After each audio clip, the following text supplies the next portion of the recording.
আচ্ছা, এই ভিডিওতে আমরা রেলের এনটিপিসির জিকে কোশ্চেনগুলো সলভ করব। ঠিক আছে? তো প্রথম কোশ্চেনটা বলেছে, কোন গভর্নর জেনারেলের আমলে সতীদাহ প্রথা রদ হয়? এটা মনে রাখবে, লর্ড উইলিয়াম বেন্টিংকের আমলে সতীদাহ প্রথা রদ হয়। তো এর প্রধান উদ্যোক্তা ছিলেন রাজা রামমোহন রায়। ঠিক আছে? এটা 1829 সালে সতীদাহ প্রথাটি রদ করা হয়। তারপর বলেছে যে রৌরকেল্লা ইস্পাত কারখানাটি কোন পঞ্চবার্ষিকী পরিকল্পনার দ্বারা তৈরি হয়েছিল? আচ্ছা, রৌরকেল্লাটা মনে রাখবে, এটা তৃতীয় পঞ্চবার্ষিকী পরিকল্পনার সময় তৈরি হয়েছিল। ঠিক আছে? এই রৌরকেল্লা এখানে মনে রাখবে যে যতগুলো আমাদের লৌহ ইস্পাত যে কারখানাগুলো আছে তাদের মধ্যে বেশিরভাগ বলতে প্রথম দিকে যেগুলো গড়ে উঠেছিল স্বাধীনতার পরে কোনো না কোনো দেশের সহায়তায় গড়ে উঠেছিল। তো সেখানে মনে রাখবে রৌরকেল্লা ইস্পাত এটা হচ্ছে জার্মানির সহায়তায় গড়ে উঠেছিল। ঠিক আছে? জার্মানি একটা কোম্পানি আছে, তো সেই সেই কোম্পানির নাম আমার ঠিক মনে পড়ছে না, সম্ভবত ক্রুপ বলে কোনো একটা কোম্পানি হবে। ক্রুপ আর ডেমাক বলে এরকম কিছু একটা নাম ছিল। তো সেই কোম্পানির সহায়তায় রৌরকেল্লা ইস্পাত কারখানাটি গড়ে ওঠে। আর ছত্তিশগড়ের ভিলাইটা মনে রাখবে, ওটা ইউএসএসআর, কারণ তৎকালীন রাশিয়া ছিল না, তৎকালীন ছিল ইউএসএসআর, সোভিয়েত ইউনিয়ন। তো সেই সোভিয়েত ইউনিয়নের সহায়তায় কিন্তু ভিলাই স্টিল প্ল্যান্টটা গড়ে উঠেছিল। আচ্ছা, 3 নম্বরটা মনে রাখবে, যে বলেছে যে আচ্ছা 3 নম্বর কোশ্চেনটা আসি আমরা, কোন বিল শুধুমাত্র লোকসভাতেই উত্থাপিত হতে পারে?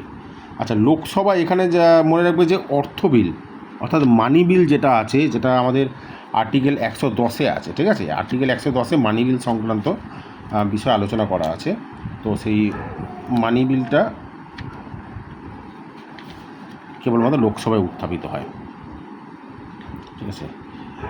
আর এখান থেকে এর পরপর এই 110-এর পর মানে 111, 112-তে, অর্থাৎ 112-তে মনে রাখবে আমাদের বাজেটের বিষয়ে বলা আছে। ঠিক আছে? যেটা অ্যানুয়াল স্টেটমেন্ট হিসাবে মেনশান করা আছে। তো 4 নম্বরটা বলেছে যে নিচের কোনটি মহাবীরের জন্মের প্রতীক হিসাবে পরিচিত? তো মহাবীরটা মনে রাখবে সিংহ। ঠিক আছে? মহাবীরটা ছিল সিংহ। আচ্ছা, এখানে মনে রাখবে মহাবীর ছিল হচ্ছে 24তম তীর্থাঙ্কর। ঠিক আছে? উনি বৈশালীতে জন্মগ্রহণ করেন আর পাপাপুরীতে মারা যান। ঠিক আছে? আর মহাবীরের আগে 23তম তীর্থঙ্কর ছিলেন আমাদের পার্শ্বনাথ। এটা মনে হয় পার্শ্বনাথ। আর ঋষভদেব ছিলেন প্রথম তীর্থাঙ্কর। আর যদি বলে যে জৈন সম্প্রদায় কেবলমাত্র একজনই নারী তীর্থাঙ্কর ছিলেন, তিনি নাম মনে রাখবে যে মল্লিনাথ। ঠিক আছে? উনি 19তম তীর্থঙ্কর ছিলেন। আচ্ছা, তারপরে বলে যে জেরপ্থ্যালমিয়া রোগ কোন ভিটামিনের অভাবে হয়? মনে রাখবে জেরপ্থ্যালমিয়াটা হয় হচ্ছে ভিটামিন এর অভাবে হয়। ঠিক আছে? জেরপ্থ্যালমিয়া কিন্তু চোখের রোগ। এটা মনে রাখবে, এটা জেরপ্থ্যালমিয়া এটা একটু কালার ব্লাইন্ডনেস বা ওই জাতীয় একটু রোগ আছে এটা। ঠিক আছে?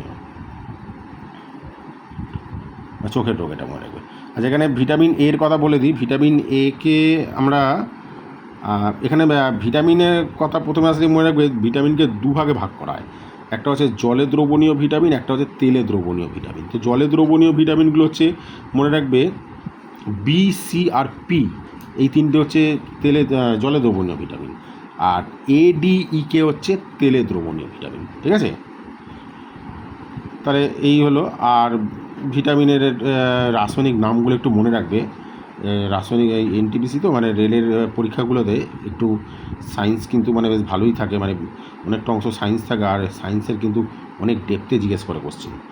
তো যেমন ভিটামিন বি ওয়ানটা মনে রাখবে হচ্ছে থায়ামিন। ঠিক আছে? Vitamin C ascorbic acid. Vitamin D এটা হচ্ছে ক্যালসিফেরল। Vitamin A retinol. ঠিক আছে? এই নামগুলো একটু মনে রাখবে। আর এছাড়াও আছে তোমার যেমন ভিটামিন বি12 সায়ানোকোবালামিন, হ্যাঁ, যেটা হচ্ছে মেন কম্পোজিশান হচ্ছে কোবাল্ট। আর vitamin B2 riboflavin, বি3 nicotinic acid বা নায়াসিন, ঠিক আছে, B5 হচ্ছে প্যান্টিথনিক অ্যাসিড, এরকম মানে এক এক করে নাম আছে। আর একটু আর ডেফিসিয়েন্সিতে যে রোগগুলো হয় এগুলো একটু ভালো করে মনে রাখবে, যেমন ভিটামিন এতে এই অভাবে হয় তোমার জিরপ্থেলমিয়া, ঠিক আছে, বা আমাদের হচ্ছে যেটা কেরাটোম্যালেসিয়া যে রোগটা হয়, আবার ভিটামিন ডি এর অভাবে যে রিকেট হয়, B1 হচ্ছে বেরি, ভিটামিন সি হচ্ছে স্কারবি, হ্যাঁ, আবার হচ্ছে ভিটামিন B3 অভাবে যেটা হয় আমাদের হচ্ছে PP3 যে রোগটা হয়, ঠিক আছে, এইগুলো একটু মাথায় রাখবে। তো আমি ভিটামিনের ক্লাস একটা দেবো তোমাদের, ওখানে একদম পুরো শুরু থেকে শেষ অবধি সব আলোচনা করে দেবো। জাতীয় কংগ্রেস গঠনের সময় বড়লাট কে ছিলেন? তো মনে রাখবে, জাতীয় কংগ্রেস গঠনের সময় বড়লাট ছিলেন লর্ড ডাফরিন, ঠিক আছে। আচ্ছা, কার্জনের আমলে একটা ফেমাস যদি কিছু বলে যে ঘটনা ঘটেছিল, তো এটা সবথেকে বড় ঘটনা ঘটেছিল হচ্ছে বঙ্গভঙ্গ করা হয়েছিল, ঠিক আছে। ওরা নিজেদের স্বার্থে বাংলাটাকে দুভাগে ভাগ করে দিয়েছিল 1905 সালে, মনে রাখবে। আর লর্ড হার্ডিঞ্জ যদি বলা হয় তাহলে বলবে যে বঙ্গভঙ্গ রদ হয় কিন্তু লর্ড হার্ডিঞ্জের আমলে। আর এই লর্ড হার্ডিঞ্জের আমলেই কিন্তু আমাদের ভারতের রাজধানী বাংলা থেকে কিন্তু একদম দিল্লিতে চলে গেছিল। আর লর্ড ক্যানিং মনে রাখবে, এটা ইনি লর্ড ক্যানিং থেকেও অনেক কোশ্চেন দেয়। লর্ড ক্যানিং ছিলেন ভারতের শেষ গভর্নর জেনারেল, মানে পরাধীন ভারতের কথা বলছি, শেষ গভর্নর জেনারেল তথা ভারতের প্রথম ভাইসরয়। তো এই লর্ড ক্যানিংয়ের আমলেই কিন্তু মহাবিদ্রোহটা ঘটে। তো মহাবিদ্রোহ, এই যে লর্ড ক্যানিংকে যে ভাইসরয় উপাধিটা দেওয়া হয়, মানে ওনার সময় থেকে যে গভর্নর জেনারেল পোস্টটা তুলে দিয়ে ভাইসরয় করা হয়, এটার পেছনে একটা কাহিনী আছে, এটা একটু অনেক বড় কাহিনী আছে। তো এটা মনে রাখবে যে ওই মহাবিদ্রোহের সময় তারপর থেকে কী হয়েছিল যে ভারতের শাসনভারটা তখন একেবারে যে পুরোপুরি ওই ইংল্যান্ডে যিনি রানী ছিলেন, একদম ওনার হাতে ভারতের শাসনভারটা ন্যস্ত হয়। তো সেই সময় থেকেই ওটা আর কি, যেহেতু রানী নিয়োগ করতেন, তাই ওই সময় এটা ভাইসরয় পোস্টটা করে দেওয়া হয়। এটা হচ্ছে গভর্নর জেনারেলটা পোস্টটা তুলে দিয়ে ভাইসরয় করা হয়, ঠিক আছে। আর আচ্ছা, তারপর সাতেরটা বলেছে যে ভারতীয় সংস্থা সম্পদ পুনরুদ্ধার বলছে ইন্টারজেন্সি নেটওয়ার্কে এশিয়া প্যাসিফিক এর স্টিয়ারিং কমিটির অন্তর্ভুক্ত হয়েছে কোনটি? আচ্ছা, এটা মনে হবে ইডি হবে, ঠিক আছে। এটা এনফোর্সমেন্ট ডাইরেক্টর, ঠিক আছে, এনফোর্সমেন্ট ডাইরেক্টর ইডি, যারা হচ্ছে আর্থিক তছরূপের যারা হচ্ছে তদন্ত করে। আচ্ছা, এখানে তারপরে বলেছে যে এই বাকি এখানে যেগুলো আর যে ইনভেস্টিগেশন এজেন্সিগুলোর নাম দিয়েছে, এগুলো তোমরা বেশি কিছু না, এদের হচ্ছে ফরমেশন ইয়ারটা একটু দেখে রাখবে, আর কারেন্ট হেড কে যাচ্ছে সেটা দেখে রাখবে, ঠিক আছে। যেমন এদের মধ্যে সবথেকে লেটেস্ট হচ্ছে তোমার এনআইএ কিন্তু 2009 কি 8 সম্ভবত 8 গঠন হয়েছিল। আচ্ছা, তারপরে হচ্ছে প্যাংগং লেক, ঠিক আছে। 8 নম্বরটা বলেছে প্যাংগং হ্রদটি কোথায় অবস্থিত? প্যাংগং হ্রদটা মনে রাখবে, এটা আমাদের লাদাখে আছে, ঠিক আছে, লাদাখ। আর এর প্যাংগংটা অ্যাকচুয়ালি চীন আর ভারত দুটো দেশের মধ্যে অবস্থিত। তো লাদাখে আছে বা আমাদের ভারতে আছে 30 থেকে 40%, বাকিটা কিন্তু চীনে আছে, ঠিক আছে। অ্যাকচুয়ালি তিব্বতে, তো যেহেতু তিব্বত আমরা জানি 1950-51 সাল নাগাদ চীন দখল করে নিয়েছে, তো এখন ওটা চীনই ধরতে হবে। আচ্ছা, 9 নম্বরটা বলেছে যে আনব্রেকেবল কার আত্মজীবনী? আচ্ছা, আনব্রেকেবল এটা মনে রাখবে, মেরি কমের আত্মজীবনী হচ্ছে আনব্রেকেবল, ঠিক আছে। আচ্ছা, এখানে অনেকে যেটা গুলিয়ে যায় যে মেরি কম আর পিটি ঊষা, মনে রাখবে মেরি কম ছিলেন একজন নর্থ ইস্টের বক্সার, ঠিক আছে। ওনারই আত্মজীবনী হচ্ছে আনব্রেকেবল। আর এখানে একটা অপশানে দিয়েছে দেখো, প্রিয়াঙ্কা চোপড়া। যারা একটু সিনেমা দেখে তারা এইটা কিন্তু অনেকে প্রিয়াঙ্কা চোপড়া করে দিয়ে চলে আসবে, কারণ হচ্ছে প্রিয়াঙ্কা চোপড়াই কিন্তু এই মেরি কমের আত্মজীবনীতে অভিনয় করেছিলেন, ঠিক আছে।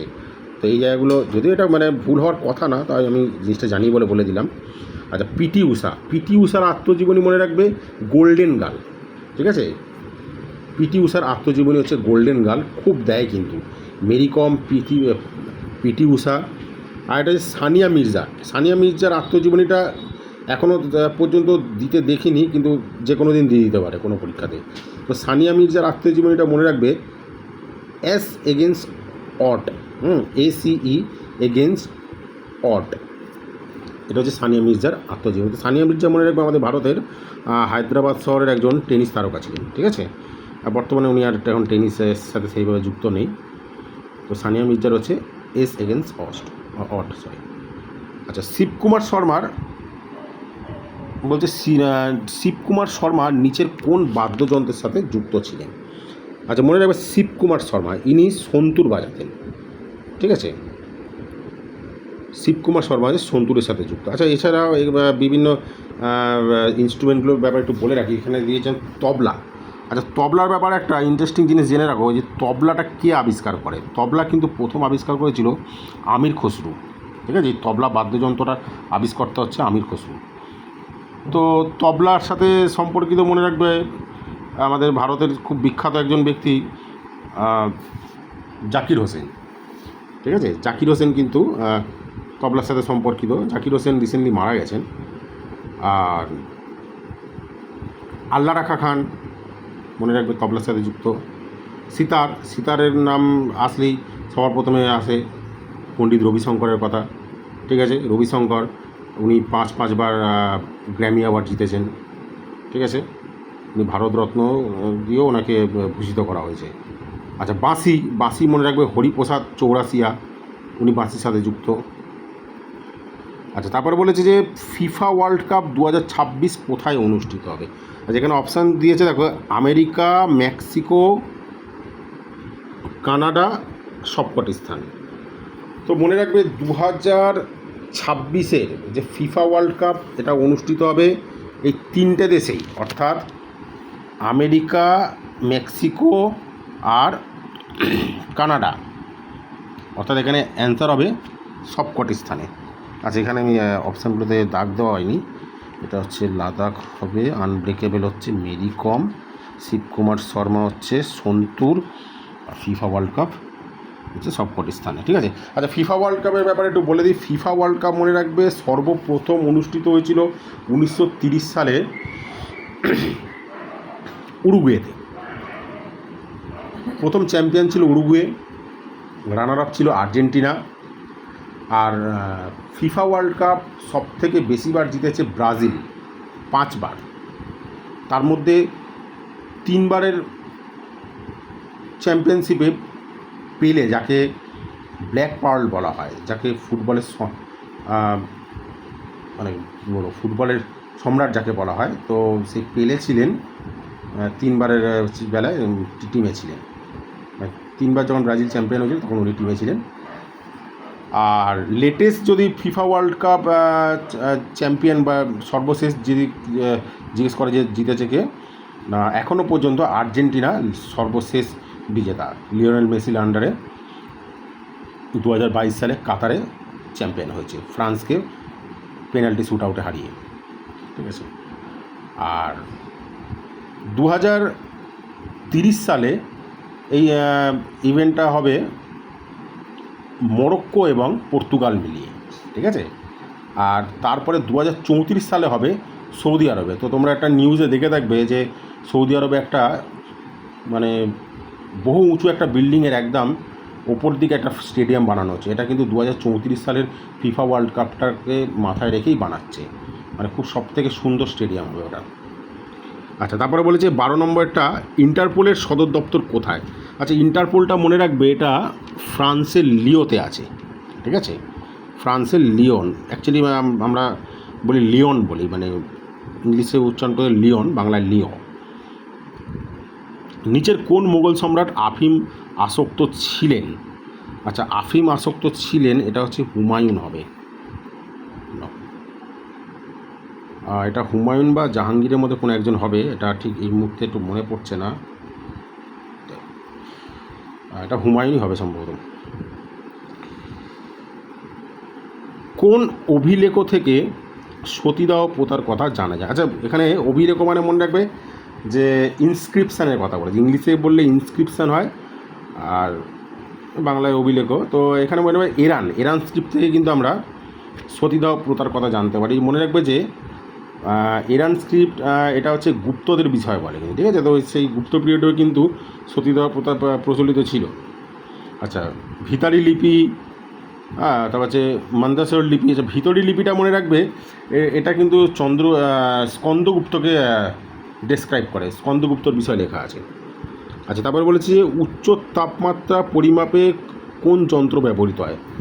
তো মনে রাখবে উচ্চ তাপমাত্রা পরিমাপে যেটা ব্যবহৃত হয় পাইরোমিটার, ঠিক আছে। পাইরোমিটার কিন্তু খুব হাই টেম্পারেচার, মনে রাখবে 3000 4000 ডিগ্রি বা তার থেকেও যে আরও উচ্চ তাপমাত্রা যেগুলো হয় সেখানে এই পাইরোমিটার দিয়ে মাপা হয়, ঠিক আছে। তো আরও যেগুলো বলেছে দেখো, ম্যানোমিটার দিয়ে মনে রাখবে গ্যাসের চাপ মাপা হয়। পাতের বেদ মনে রাখবে এটা স্ক্রু গেজ দিয়ে মাপা হয়। আর ভিস্কোমিটার দিয়ে মনে রাখবে সান্দ্রতা, তরলের সান্দ্রতা মাপা হয়, ঠিক আছে। এখানে ম্যানোমিটার দিয়ে আরেকটা আমি জিনিস বলে রাখি, ম্যানোমিটার দিয়ে যেমন গ্যাসের চাপ মাপা হয়, তেমনই স্ফিগমোম্যানোমিটার দিয়ে মনে রাখবে রক্তচাপ মাপা হয় কিন্তু, ঠিক আছে। আমরা এই যে দোকানে যে ব্লাড প্রেশার চেক করি বিভিন্ন জায়গায়, ডাক্তারের কাছে গেলে, তো ওখানে মনে রাখবে ওই যে ইনস্ট্রুমেন্টের নাম হচ্ছে স্ফিগমোম্যানোমিটার। আচ্ছা, এখানে বলেছে যে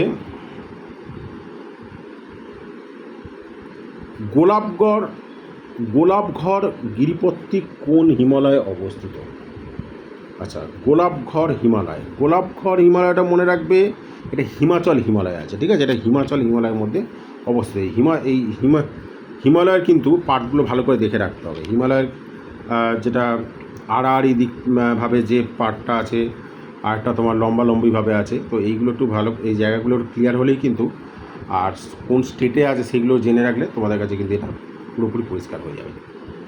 তারপরে বলেছে যে স্বদেশ বান্ধব সমিতি কে প্রতিষ্ঠা করেন। আচ্ছা, মনে রাখবে স্বদেশ বান্ধব সমিতি অশ্বিনী কুমার দত্ত প্রতিষ্ঠা করেন, ঠিক আছে। আচ্ছা, এখানে বলে রাখি পুলিন বিহারী দাস, মনে রাখবে পুলিন বিহারী দাস হচ্ছে 1905 সালে ঢাকা অনুশীলন সমিতি প্রতিষ্ঠা করেন। সূর্য সেন, এটা মনে রাখবে যে চট্টগ্রাম অস্ত্রাগার যে লুণ্ঠন হয়েছিল তাতে কিন্তু এই সূর্য সেন নেতৃত্ব দিয়েছিলেন, ঠিক আছে। আচ্ছা, তারপরেরটা বলেছে যে বিশ্বের বৃহত্তম ভাসমান সোলার ফার্ম তৈরি হচ্ছে কোন দেশে। তো এটার অ্যান্সার হবে সিঙ্গাপুর।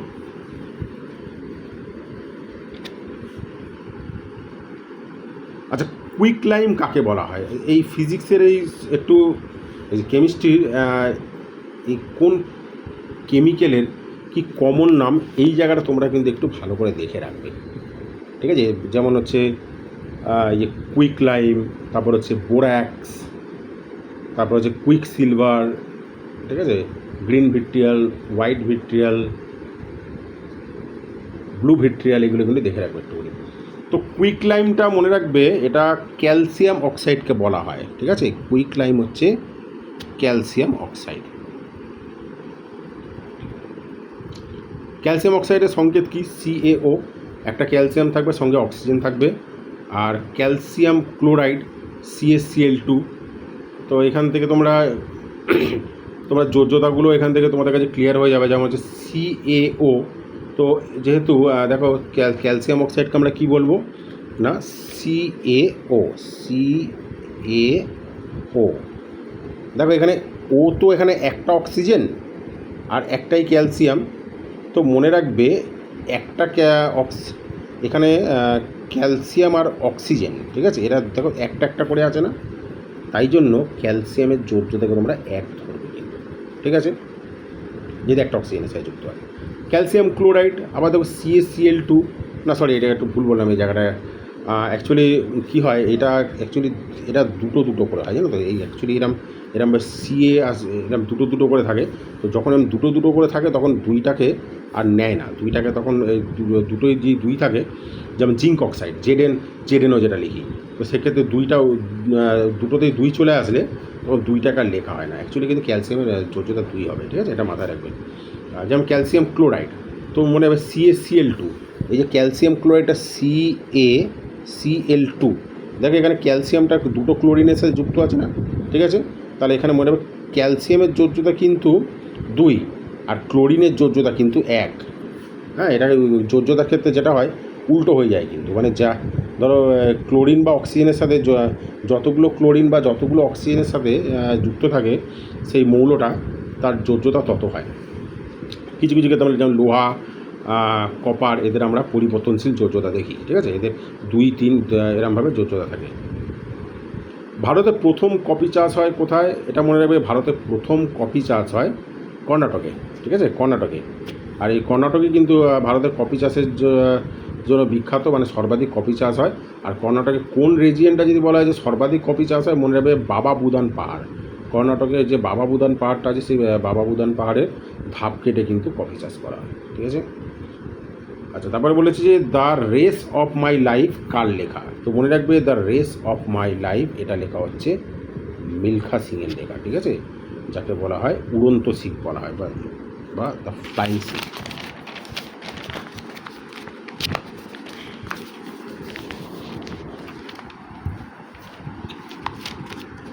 আচ্ছা, তারপরে বলেছে যে ভারতের কোথায় সব থেকে বেশি সংবাদপত্র প্রকাশিত হয়? এটা একটু অড কোশ্চেন আছে, এটা একটু পড়তে হবে। এটা মনে রাখবে উত্তরপ্রদেশ হবে, ঠিক আছে, উত্তরপ্রদেশ একটু মানে ট্রিক খাটালেই পেয়ে যাবে, কারণ উত্তরপ্রদেশটা দেখো এটা কিন্তু অনেক বড় একটা রাজ্য। আর উত্তরপ্রদেশে তোমরা জানো যে লোকসভা ওখানে 80খানা আছে, বিধানসভা 403খানা আছে, তো সেখানে পলিটিক্যাল দিক থেকেও কিন্তু উত্তরপ্রদেশ একটা মানে মোস্ট ইম্পর্ট্যান্ট একটা স্টেট। তো এইরকম দেখবে যেখানে রাজনৈতিক বলো বা এই সমস্ত দিক থেকে যখন কোনো স্থান খুব গুরুত্বপূর্ণ হয়ে ওঠে, সেখানে কিন্তু সংবাদপত্রের কিন্তু একটা বড় ভূমিকা থাকে। তো এটা মনে রাখবে যে উত্তরপ্রদেশে সর্বাধিক সংবাদপত্র প্রকাশিত হয়। আচ্ছা, তারপরে বলে যে স্বরাজ্য পার্টি কত সালে গঠিত হয়? মনে রাখবে স্বরাজ্য দলটা 1923 সালে গঠিত হয়েছিল, ঠিক আছে। এই স্বরাজ্য দলের মনে রাখবে প্রেসিডেন্ট ছিলেন আমাদের চিত্তরঞ্জন দাস, এবং এর সেক্রেটারি ছিলেন মতিলাল নেহেরু, ঠিক আছে। মতিলাল নেহেরু আর চিত্তরঞ্জন দাস মিলে স্বরাজ্য দলটা তৈরি করেছিলেন। এটা অ্যাকচুয়ালি তৈরিটা হয়েছিল যে যখন গান্ধীজি 1922 সালে চৌরি চৌরা ঘটনার পর যখন হচ্ছে অসহযোগ আন্দোলনটা প্রত্যাহার করে নেয়, তো সেই সময় গোটা দেশের বহু মানুষ হতাশ হয়ে গেছে। তো সেরকমই একটা হতাশায় এসে আমাদের চিত্তরঞ্জন দাস এবং মতিলাল নেহেরু এই দলটা আলাদা, কংগ্রেস থেকে আলাদা হয়ে গিয়ে এই দলটা গঠন করেছিল, ঠিক আছে। আচ্ছা, তারপরে বলেছে যে গরিবি হাটাও স্লোগানটি কোন পঞ্চবার্ষিকী পরিকল্পনার সাথে সম্পর্কিত? গরিবি হাটাওটা মনে রাখবে এটা পঞ্চবার্ষিকী পরিকল্পনার সাথে সম্পর্কিত। এটি এই সময় ভারতের প্রধানমন্ত্রী ছিলেন মনে রাখবে ইন্দিরা গান্ধী, ঠিক আছে, ইন্দিরা গান্ধী ছিলেন ভারতের প্রধানমন্ত্রী। মানুষের হাতের বাহু কোন শ্রেণীর লিভার? এটা একদমই ক্লাস 6-এর কোশ্চেন। এটা মনে রাখবে টাইপ 3 লিভার, অর্থাৎ তৃতীয় শ্রেণীর লিভার। আচ্ছা, এখানে বলেছে যে ভানগার্ড পত্রিকাটি কে সম্পাদনা করেন? তো ভানগার্ড যে পত্রিকাটা এটা মনে রাখবে মানবেন্দ্রনাথ রায় হবে, ঠিক আছে, এমএন রায় আমরা বলি যাকে। এই এমএন রায় মনে রাখবে যে আমাদের কনস্টিটিউয়েন্ট অ্যাসেম্বলি যেটা হয়েছিল, মানে ভারতের সংবিধানের সাথে খুব পরিচিত একটা নাম। তারপরে বলেছে যে রক্তের পিএইচের মান কত?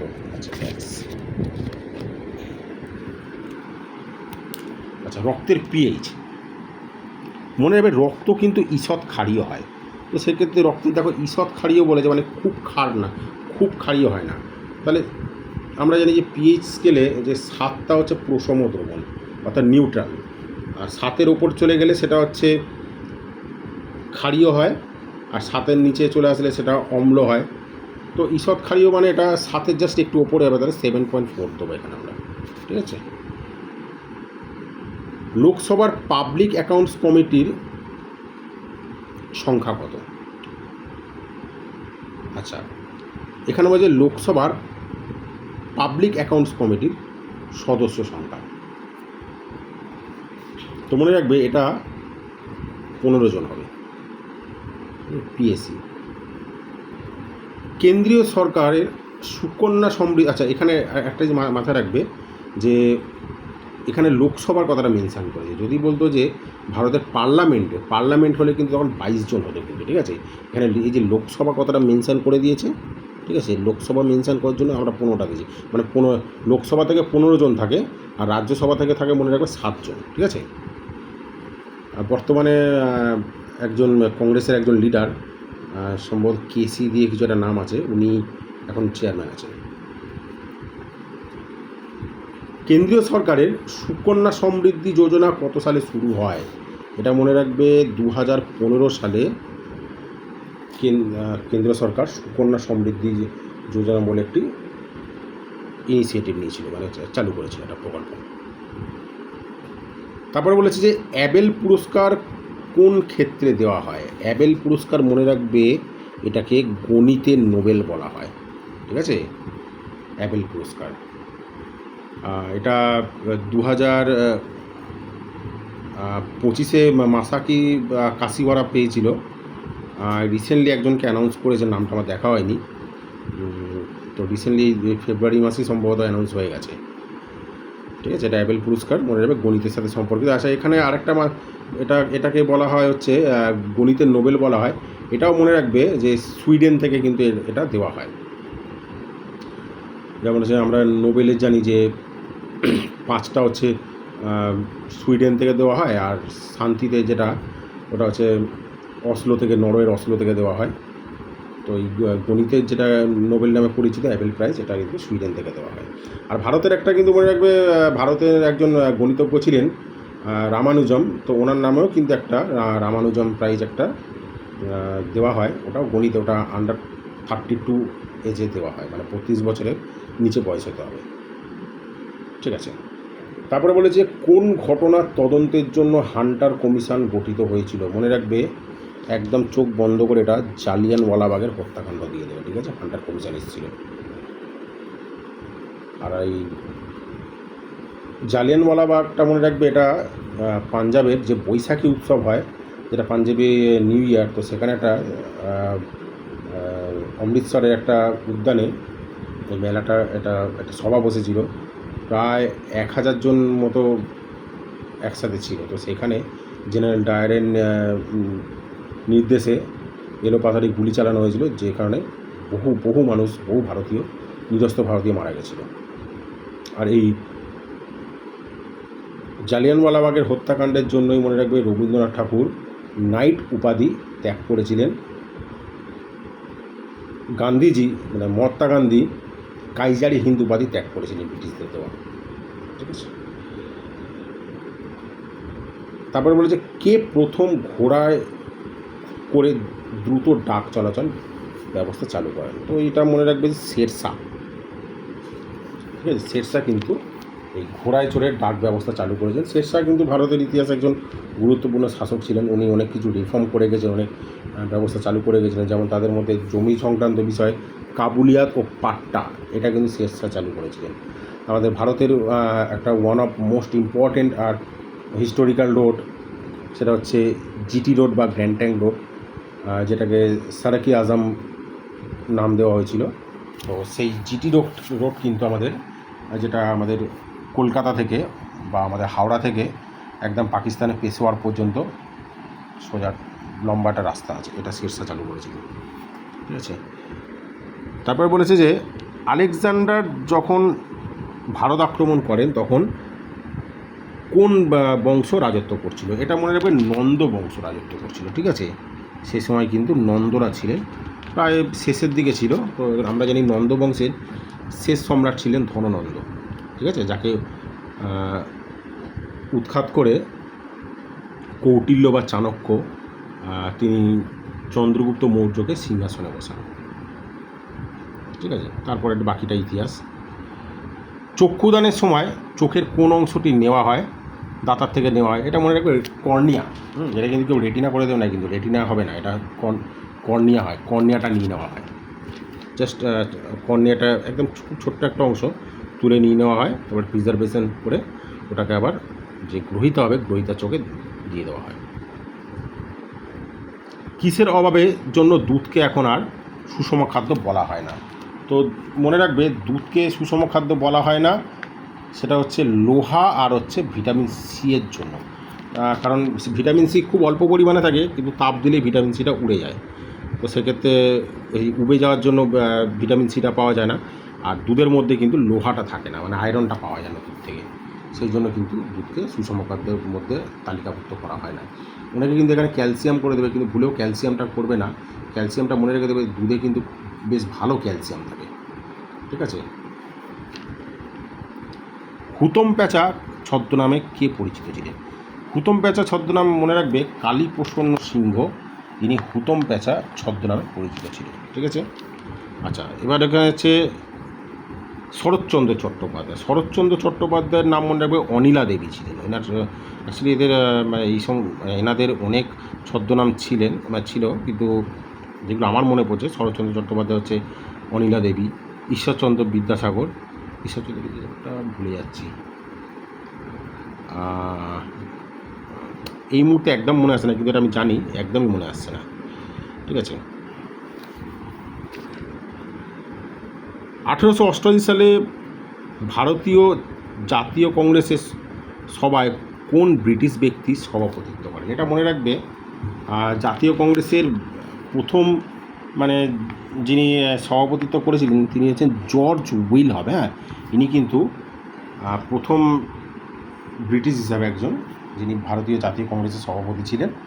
ইনি 4th সেশনে ছিলেন। প্রথম সেশনটা যিনি ছিলেন তিনি হলেন উমেশচন্দ্র বন্দ্যোপাধ্যায়, দ্বিতীয় সেশনে ছিলেন দাদাভাই নৌরোজি, তৃতীয় সেশনে ছিলেন বদরুদ্দিন তৈয়াবজি, যিনি প্রথম মুসলিম প্রেসিডেন্ট বটে, আর চতুর্থ সেশনে এই জর্জ উইল ছিলেন, ঠিক আছে। আর যদি বলে যে জাতীয় কংগ্রেসের প্রথম মহিলা সভাপতি কে ছিলেন, এটা মনে রাখবে যে যদি বলে শুধু মহিলা বলে দেয় তাহলে হচ্ছে অ্যানি বেসান্ট হবে। অ্যানি বেসান্ট উনি 1917 সালে কলকাতা সেশনে সভাপতি ছিলেন। আর যদি বলে ভারতীয় মহিলা কে ছিলেন তাহলে বলবে যে